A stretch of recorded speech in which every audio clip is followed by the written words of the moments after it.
Hangĩkorwo mapasta nĩ ta maya maretũhunjagĩria, kaba mũndũ agaikara nyũmba mũthenya wa kiumia ũkauga atĩ ngoro nĩ kanitha ya mũndũ. Kaĩ pasta ta ũyũ arĩ sister Ngai tarĩ mami wa Ngai?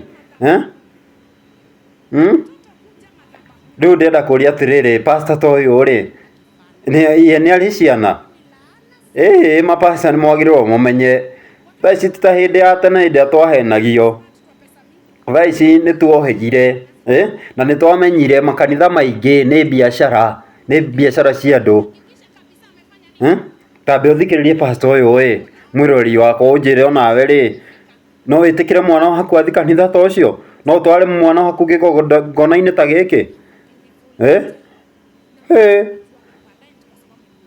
Kabla sijaingia hapa hali ambapo nataka kuingia, nataka niseme hivi. Kuna kitu ambao nisiposema nitaenda nyumbani damu yenu ikiwa juu ya mikono yangu, na sitaki.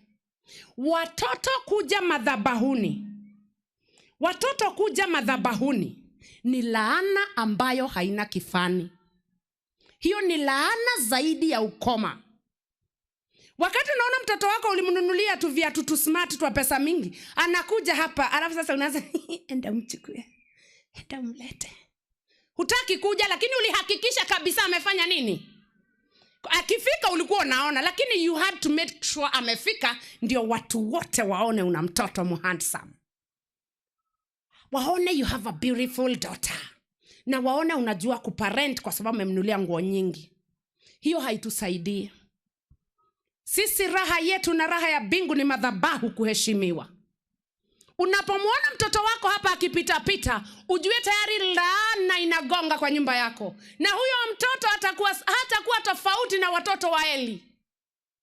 Ataleta laana kwake mwenyewe na atakuletea laana wewe. Wacha mtoto afanye vyovyote anavyotaka katika kanisa hili, lakini usikubali aje madhabahuni. Kabla hajafika, kimbia umchukue, muondolee hatari. Usikuje kutuonyesha jinsi unavyo mtoto mzuri hapa kwa ajili ya kumleta madhabahuni. Hii si entertainment platform.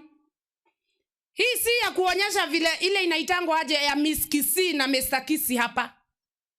Hii ni madhabahu takatifu ambapo bingu inamulika na malaika wanaizingira.